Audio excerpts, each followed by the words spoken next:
everyone.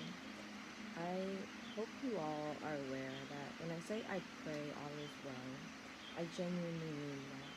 And I genuinely am faithfully praying that all is well for all of us and for you. I'm happy that you're here and that you're watching. So I just want to talk about a few things that came to mind as of recently. And it's kind of like story time. So we're going to have a little bit of story time today. And something that just came to mind though, like a second before I started this video, is the power of saying no, the power of understanding why you are declining an offer or why you are understanding exactly where you need to be. Sometimes we will feel guilty for saying no, or we will feel as if we're missing out if we say no. And sometimes we feel like if we say no now, that it's just a forever no, and that, you know, we are missing out on an opportunity that won't come back, or we feel badly when somebody declines an offer that you may have given. So what I see is that I'm aware when when it's time for something. And as much as I want to participate in something, as much as I want to be somewhere for whatever reason, I know in my heart that I must decline this time, that I must say no. Why exactly? That's only as clear as it is in the moment, if you're aware. But for me, this is a very powerful experience in which I understand fully when it is time to be somewhere and when it is time to not be somewhere. And I must listen to that. I have to listen to my intuitive guidance in order to allow for the seamless flow of my life and of my life experience and what I'm here to do. Because I am, in fact, living purposefully. I'm aware of what my purpose here is. And that has been a result of really practicing myself into that state. Faithfully praying for this experience, wherein which I am in a state of joy fulfillment, wherein which I am in a state of genuine fulfillment for my life's purpose, my life's work, right? Which has a lot to do with joy. I want to be joyful. That's a part of my fulfillment on this life, in this world, is to embody joy and to share that joy with others. And to even enjoy the things that are not so enjoyable, right? Like, it's not enjoyable to feel pain a lot of the times. It's not enjoyable to have hard conversations. It's not enjoyable to say no. But I'm going to enjoy that. How am I going to enjoy that? I'm going to understand the deeper aspect of that. I'm going to appoint a deeper meaning to that. I'm going to listen to the deeper reasons behind things within my heart. Because there's all kinds of things that you can conjure up in your mind that are just unhealthy, right? But I feel like a safeguard is the heart portal. The heart portal. So, anyways, story time. Story time. I recall when I was a little one that I was very confused when I started going into these more systemic places where they were having me do very strange things. For example, I used to go to this daycare called the Neighborhood House. And there, I just didn't understand why I had to be there, you know? I was a very confused child. I would be placed in spaces that I did not feel comfortable in, that I didn't understand what this separation was, why I was in these places and spaces and times. Something that we can all relate to, most likely, in a lot of different ways, right? So I am in this place called the Neighborhood House, and they're having me do odd things. They're having me separate from the people that I was connecting with. So now there was this separation where in which I had to go out of my regular environment into this strange environment or this new environment. And then within that, I made connections with friends, right?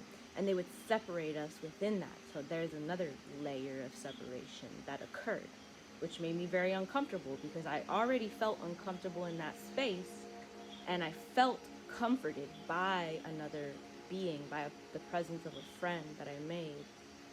And then we had to separate even further. And it just depended on, whatever system they had created within there. Like, yeah, so some of us would have to go into a room and watch Muzzy, and some of us would have to go into a different room and play basketball. And so I always wanted to play basketball, but my friend was always placed into the Muzzy room to learn how to speak Spanish through this blue being, cartoon being. And I already spoke Spanish, so I was like, I need to go watch Muzzy. I'm gonna pretend like I understood fully what Muzzy was talking about, but I wanted to go into that room because I didn't want to be separated from my friend. Another strange thing that happened to me. Moving forward, I started going to actual school. That was just like a little neighborhood situation where people would go in there and, you get daycare in a sense. But once I started going to preschool, I realized that they had a system in there. I started acclimating to their system. And I was so confused when they would bring me into a big room, a gym, a small gym, with all these cots. So there's a gym full of cots, and there was just an appointed time where in which we were all instructed to go to sleep. And it was just rows and rows and rows of these cots.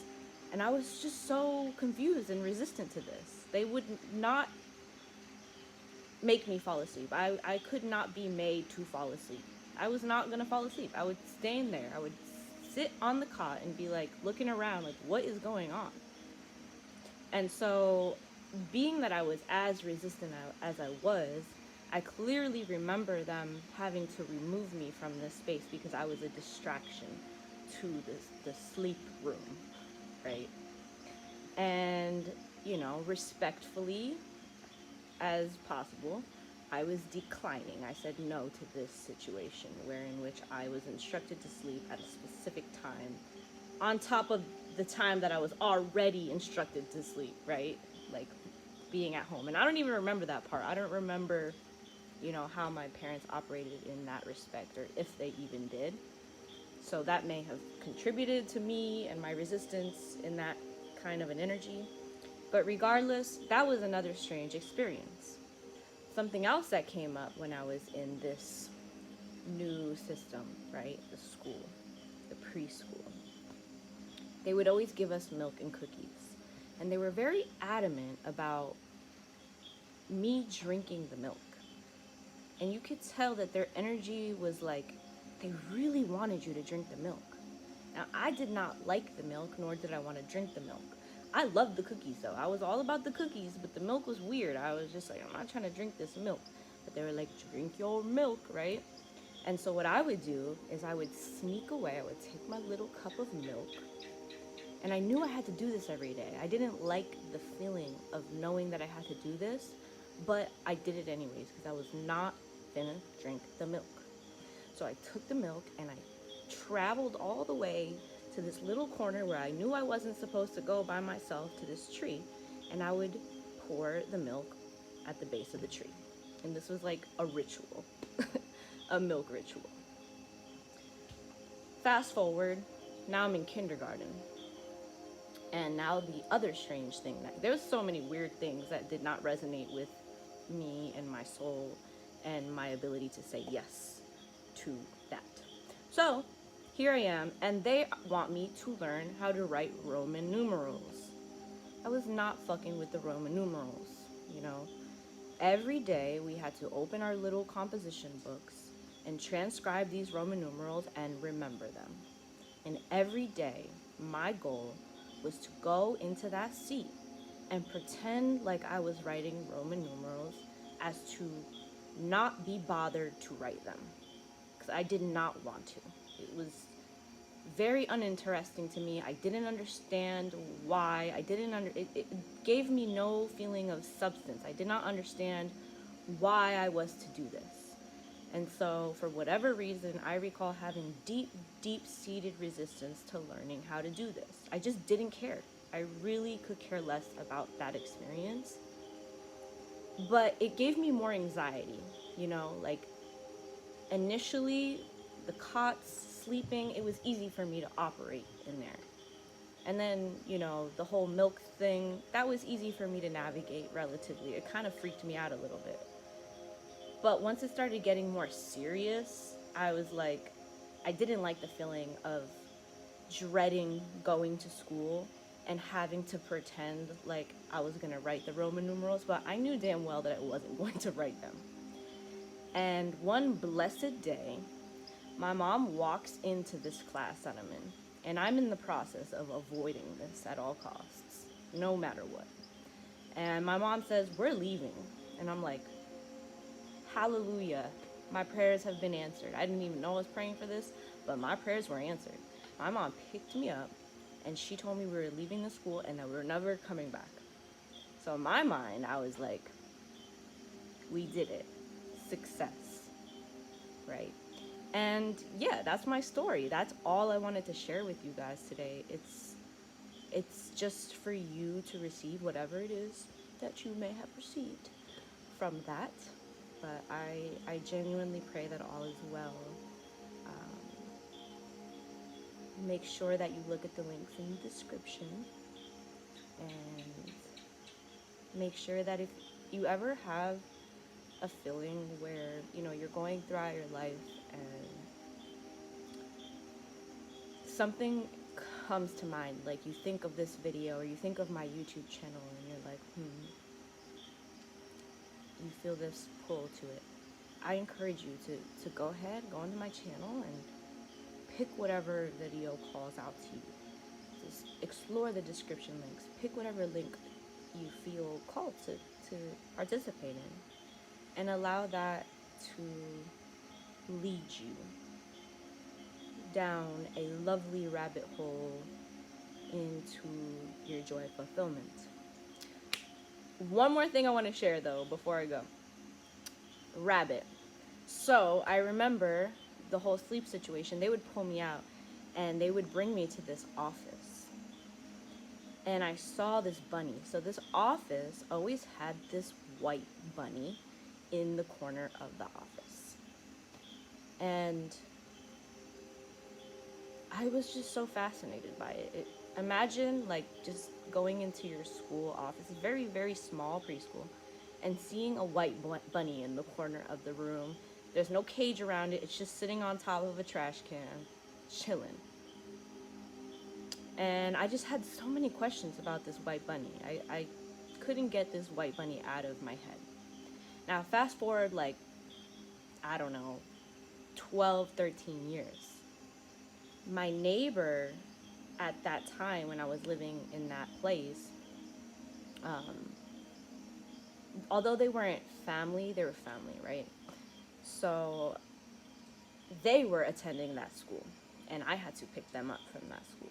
So I went to go pick them up, and I went into the office, and there was still a bunny there, and I was like, y'all just replaced that dead bunny over and over again. Like, this is your bunny mascot. So I pray that that was helpful in any way, and I very much appreciate all of you viewers. Like my channel, subscribe to my channel, hit the bell notification, and have a lovely existence.